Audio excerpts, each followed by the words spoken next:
my interests lie between logic and philosophy of language. I was enjoying pragmatism before starting the PhD, and then I did semantics and pragmatics in Barcelona, and I really enjoyed that class. And it's Grice and all the theories of relevance and all that. I really enjoyed it. And then I got the opportunity to work with Pablo, and he told me there was a question about this tonk, which most of you probably have heard about. And okay, this is the outline. Sorry. No, okay.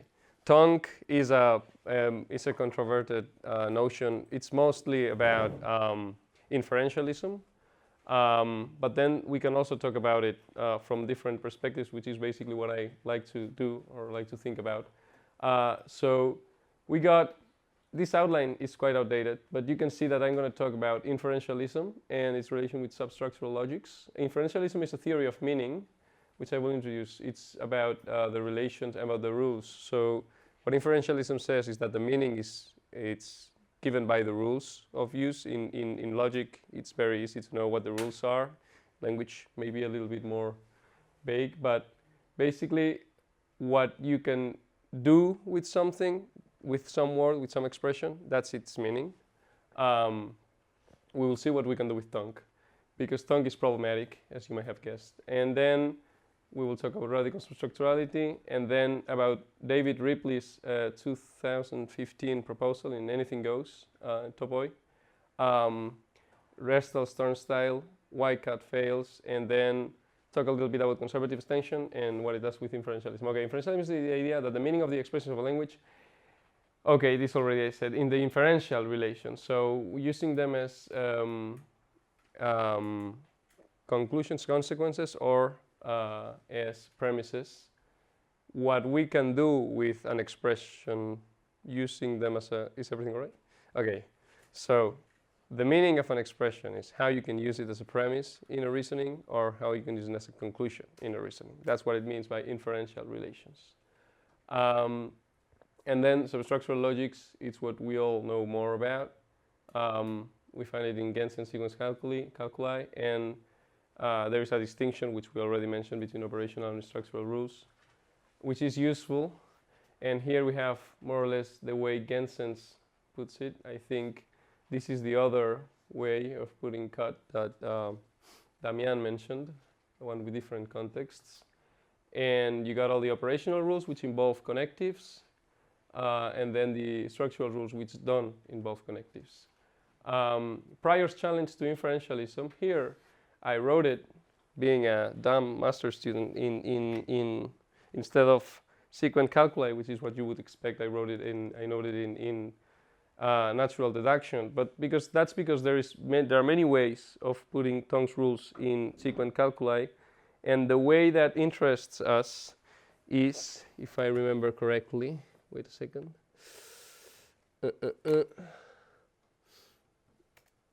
Oh, I should have it here. Okay, there it is.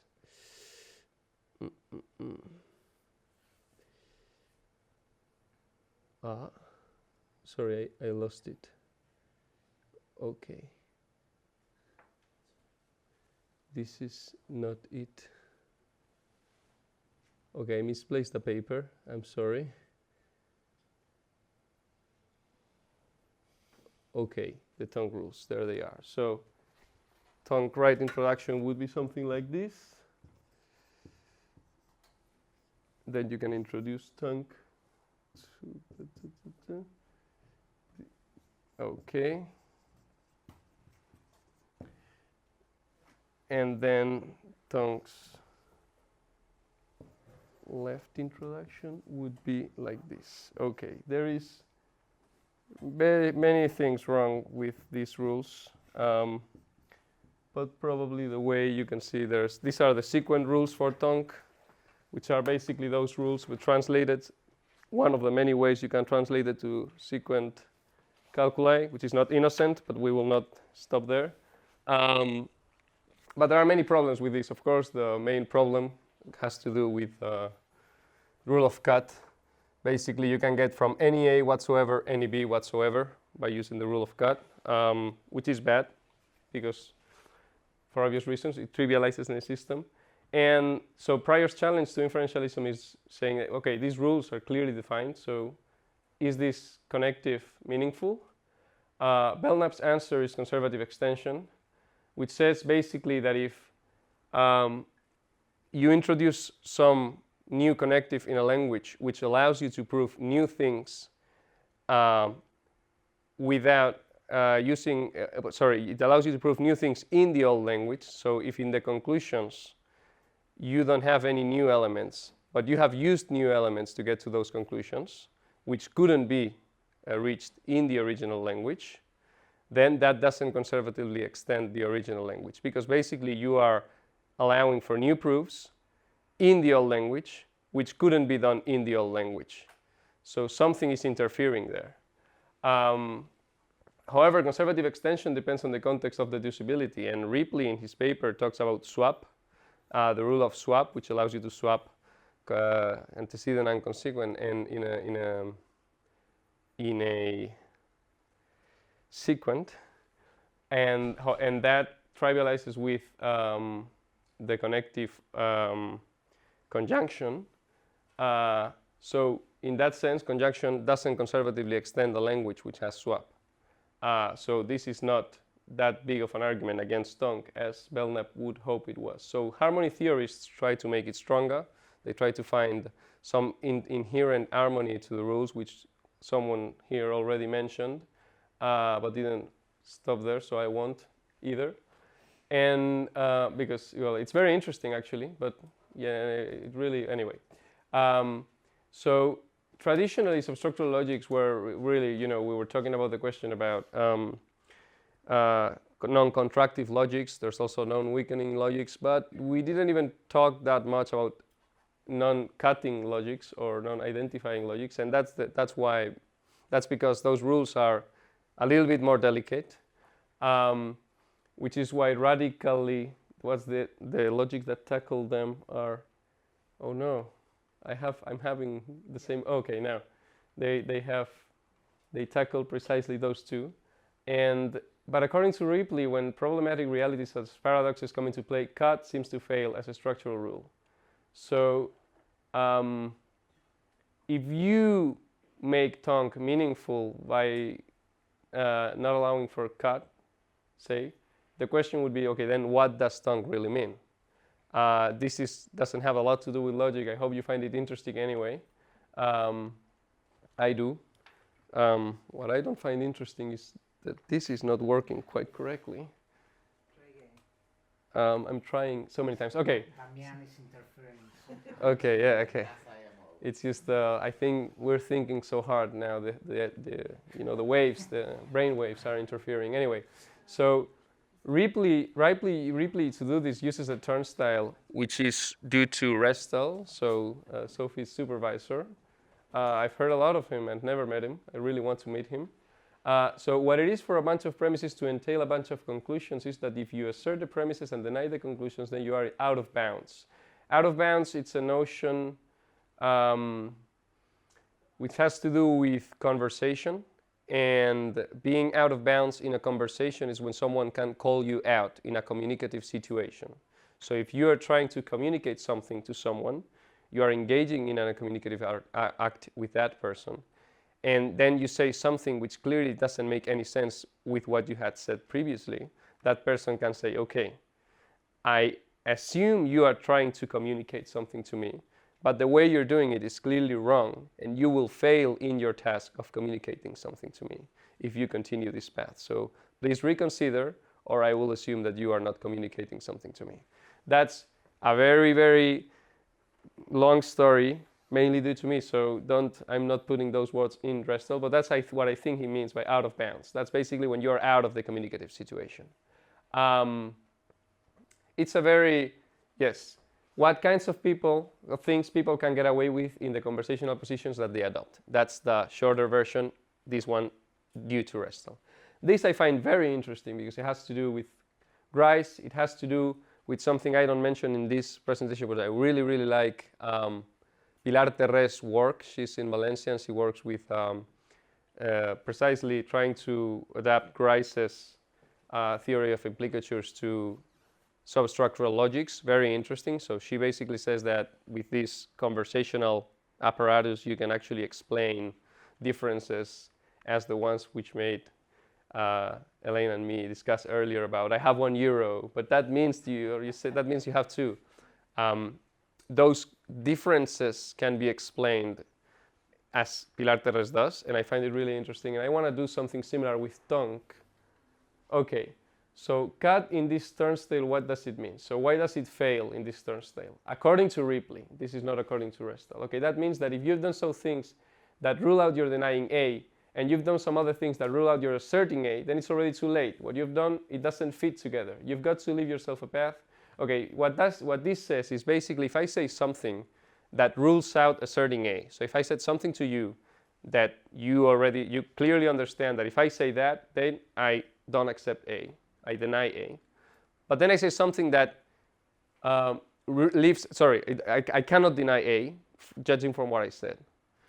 And then I say something that makes that I cannot affirm, I cannot assert A. Then I'm already out of bounds. You will say, hey, you said something that makes you incapable of denying A, but you also said another thing which makes you incapable of asserting A. So you're clearly wrong, or you're clearly not communicating properly. The problem is that some things cannot be properly asserted or denied. So because they are paradoxical, you cannot assert them or deny them. So cat is like swap, as I mentioned. So for example, the liar paradox, I cannot assert it nor deny it.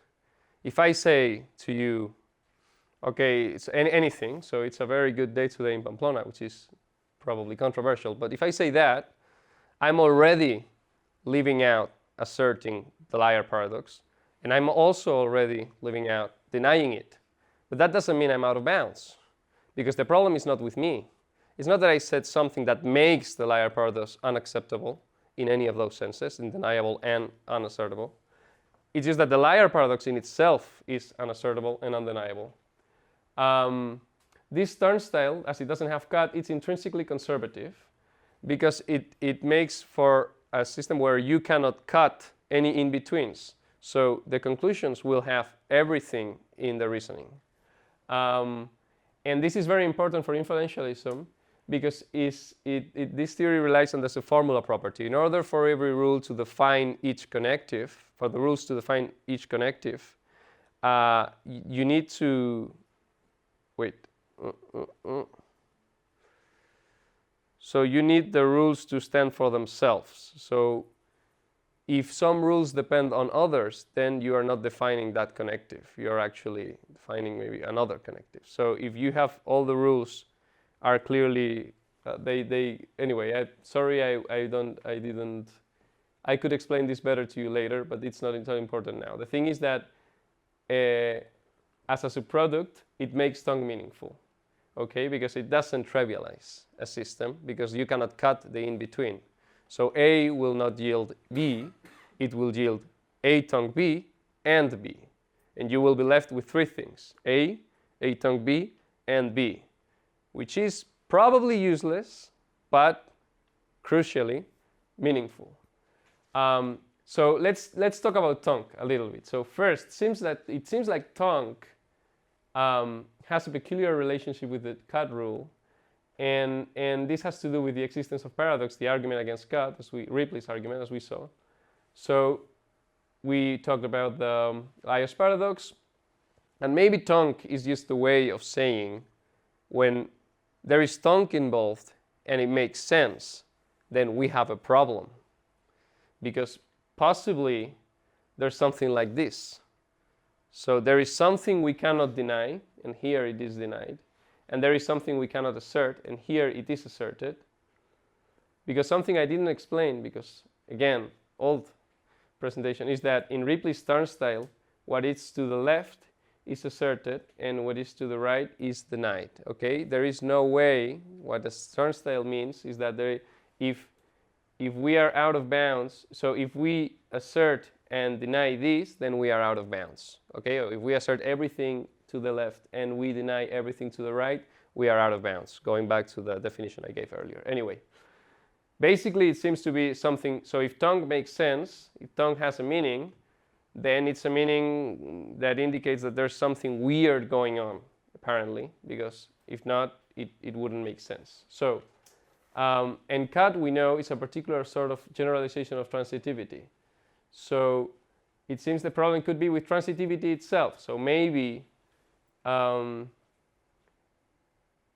I will skip this because I think, okay, I talked about complex settings, so maybe tonk accounts for settings where transitivity fails. So maybe tonk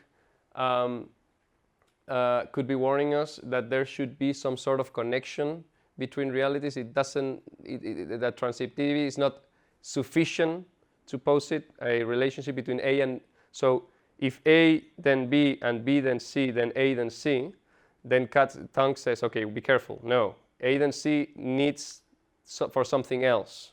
It cannot be A then C just because A then B and B then C.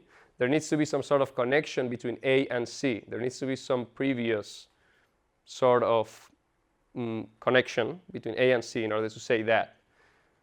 Again, this is very bad for proof theory. This is very bad for many things. Ripley says that there are ways to circumvent it, and there's definitely more problems to that than only that of very long and cumbersome proofs. But anyway, again, we're talking about meaning here. So maybe it could do something to do with that. Anyway, so tonk entails that any A can come from any B, provided that we have A tonk B. So it could be a placeholder relation. So it could be just the intuition, similar to what Lewis said about the connection of meaning. So tonk is a relationship that makes A and B be in bounds together. So tonk would be something, or we take for granted, that makes A and C, or B, A and B in this case, fit together, so that there is something in, and of course, if we go back to the paradoxes, we could say that there is something in the world that makes things be connected, which is, you know, something very strong to say, but anyway. And we can see with other connectives that tonk is way more general. Stevenson points out that the truth tables for this are quite messy, and that has to do with the fact that this seems to use A as the premise, and then we use B. Anyway, so this is very problematic, and it could be that it's just really general, and it doesn't really serve for anything other than express that. And then we could be saying something about the world, that basically that there are interrelations, and the ones that interest us are the ones that we take for as getting us in bounds in a communicative setting. And many others are not interesting, and that's when we are in bounds, when there are no paradoxes, when tonk is not meaningful because it doesn't really point to anything. So imagine there could be a relation between, I don't know, waking up early in the morning and a butterfly dying in the middle of the afternoon. If there is a relation, which there could potentially be one, it is not interesting to us, so we could just leave that. And tonk, in that case, we don't really want to pay attention to it, and let's go live with cut and be happy and not just, you know, throw it away.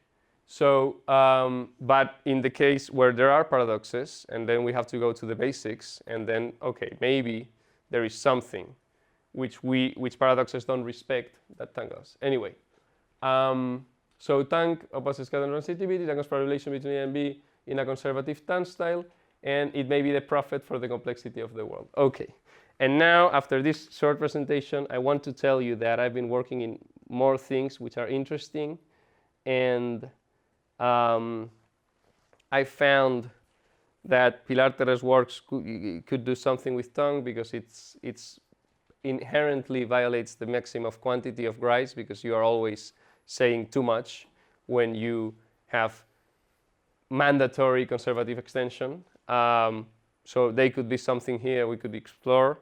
I read an amazing paper by Camilo with the comma and tonk, and I was thinking, okay, let's try to explore what happens with logics as infectious logics that Martina and Agustina are working on, where the comma behaves differently. So maybe there's a different tonk. Basically, Camilo's paper goes to show that tonk behaves almost exactly as the comma in what Sardini calls classical operationalism. And maybe with a different kind of operationalism, we could find a different tonk, and it could be interesting to explore. Anyway, those are open things I have now. And then also, Reed has a book about relevant logics where he talks about a different turnstile, a fusing turnstile, and it could be interesting. We're reading Vintine and so several generalizations of cleaning logics, and I thought, oh, maybe we could do something about the Reed's turnstile and see how it behaves and try to do a beautiful, beautiful tableau, which is one of the most amazing things the world have seen. And I agree with Pablo and you. Wait until tomorrow. Wait, oh, okay, yes. Okay, maybe tomorrow I will read about it. Anyway, and many other things which are interesting. I hope I engaged you with this quite effective presentation. But anyway, that's all for now. Thank you.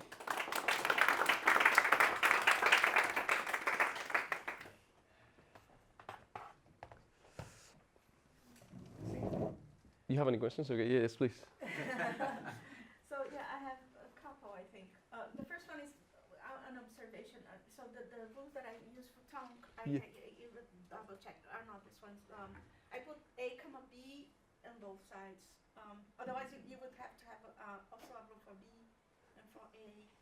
Okay, so yes. To be really faithful to the sequences for natural deduction. Yes, that's why I said it's not innocent. Yeah, it's okay. Yeah. So this is one thing.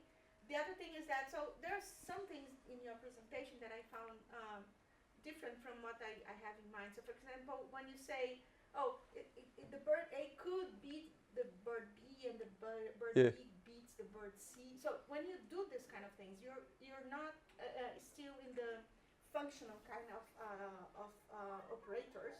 So the semantics is kind of different, right? So then you lose many things. So I think there's maybe a problem in this kind of way of talking about this, because it's not true functional, the connectives that you put there. So neither tongue. Yeah. And the final thing, which is the final thing, I forgot. I'm going to remember. I should have taken notes. That's all right. There is one more thing that I would like to observe to you, but I don't know. Oh yeah, about paradoxes. So the liar paradox, you cannot actually write this. This is not a well-formed sentence in classical logic, is it?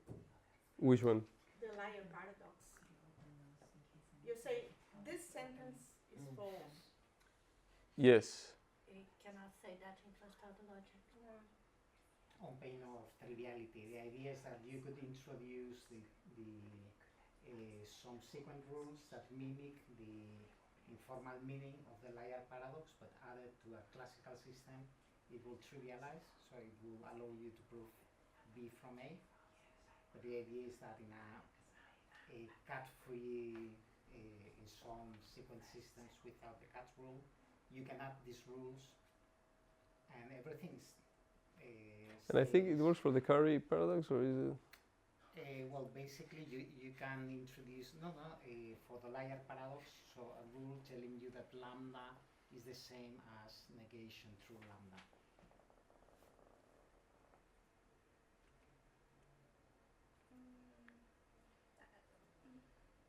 You say something like lambda if and only if not lambda, or something like this. This formula? Kind of similar. Usually you use like some rules for the truth predicate. So Yeah, but this is false, right? That's fine.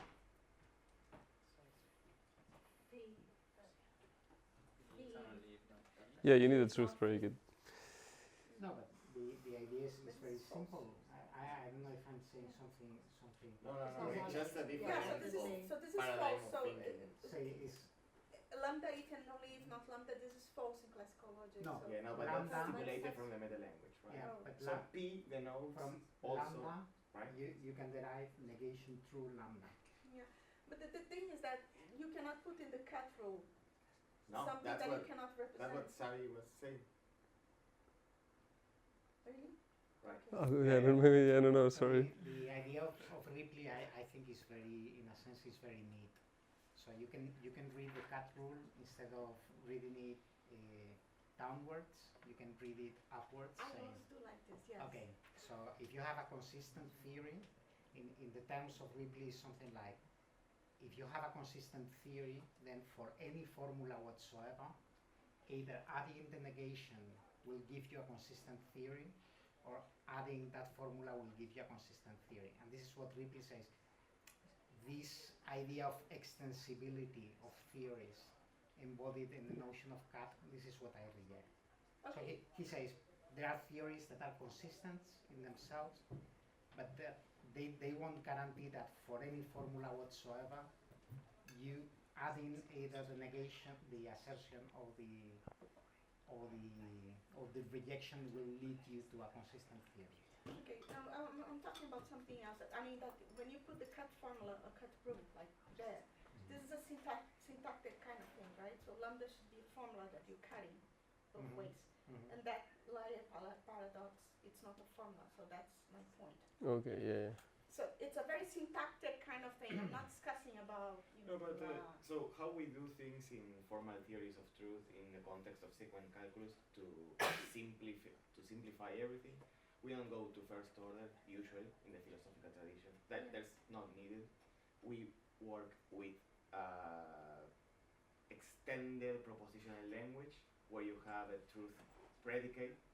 You actually have terms that denote formulas, and you choose glorified P such that the name of P also denotes the formula not P, right? And you stipulate from the meta language that you have rules for going from phi to true of phi in whatever you're playing, and also you have the stipulation that wherever you have the name of a formula, you can go to the denotation of that name. These are stipulations that you put on top of your LK cut-free, right? And this allows you to go from the name of P to not P, Okay. or a glorified P, Yeah, but right? this is not the, so this is not the okay, so this is something else. This is that an you extension. do, That's why it's a theory of truth. It's Okay. not a logic. Yes, sorry, It's a yes. theory of truth. No, okay, I'm trying No, to no, understand, so, yeah. It's on point. No, you Thank you very much. Yeah, no. exactly identified what Xavi was saying, which is.